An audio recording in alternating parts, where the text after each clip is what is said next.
Descending assertive spiritualism constitutes model one of the conceptions of happiness and is opposed, of course, to ascending and neutral trajectory models, as well as to other descending models, spiritualist or materialist. In general, for this conception, happiness would be an attribute of a supreme and sovereign reality.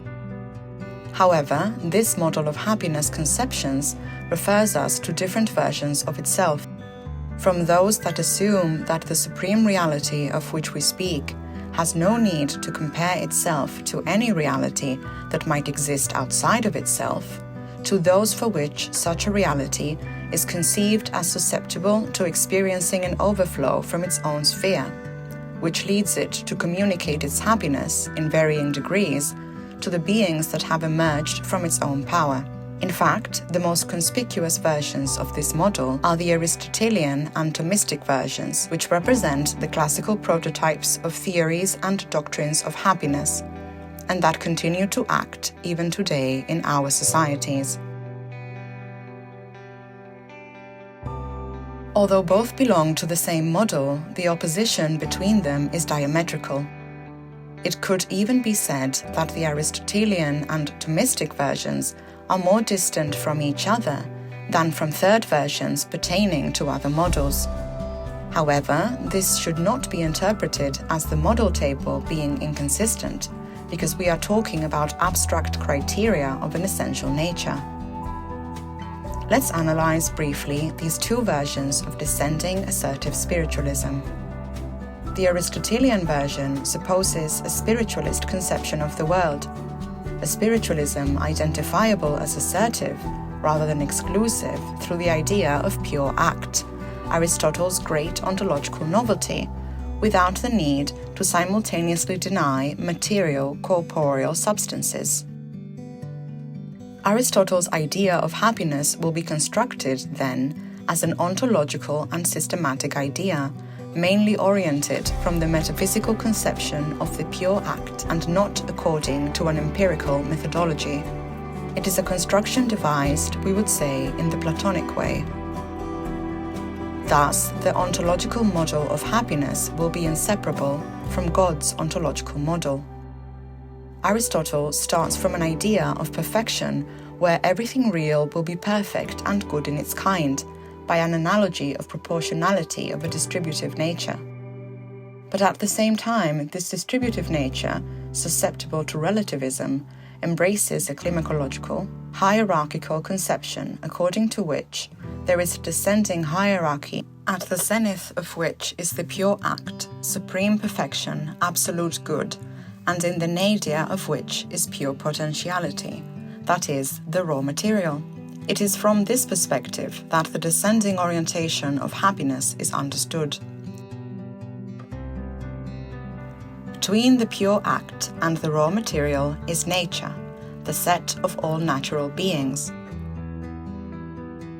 This unsurpassed, utmost fullness, satisfaction and perfection of a living being, such as the pure act, divine thought, is what Aristotle calls happiness, Makariotes eudaimonia. Gustavo Bueno, The Happiness Delusion, page 203.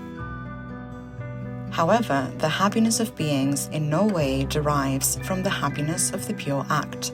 Only the ideal character of the gradations in the Scala Naturae and of intelligent living beings allows us to speak of happiness's descending condition in the different beings. But, we reiterate, always taking into account the model of the pure act. The Thomistic version also implies an assertive spiritualist conception. St. Thomas would have constructed his conception of happiness from the Aristotelian system, however, doing so in such a way that it ended up being an inversion of the Aristotelian system. Hence, St. Thomas can be interpreted dialectically as an anti-Aristotelian. Surely, the Copernican turn carried out by St. Thomas has a lot to do with the transformation of ancient societies, the expansion of Christianity, and the consolidation of the Catholic Church. And, above all, with the suggestion expressed in the Gospel of John, according to which God is love. The Deus est caritas would then be the key to the transformation of the Aristotelian conception of happiness.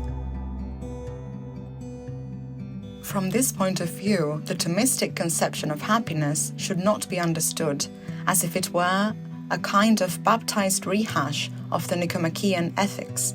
Contrary to Aristotle, the Thomistic conception would have managed to articulate a conception of happiness that closed the arch of the structure that united the column of the happiness of God and the column of the happiness of man, even if it was based on revelation, an articulation that the Aristotelian approach lacked. To do this, St. Thomas had to suppose a universal good, which he identifies with God, as the very content of objective happiness. Happiness can only be made truly real to men in the bosom of the city of God, which is the Catholic Church. The principle of happiness in St. Thomas will thus be formulated at the end of his treatise, because, understood as a supreme good, it refers us to God as perfect good. God is, consequently, the first analogue of happiness, the principle of divine happiness from which the happiness of creatures, among them man, will derive, as well as their unhappiness.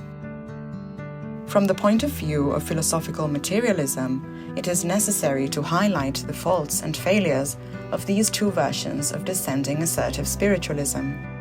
The Aristotelian version does not allow for a closing of the arch between pure act and human nature, which undermines its descending condition. The Thomistic conception of happiness is a true doctrine and theory of happiness, but it is a mythical conception. Consequently, although we are dealing with a true conception of happiness, we are not in a position to affirm that it is a truthful conception.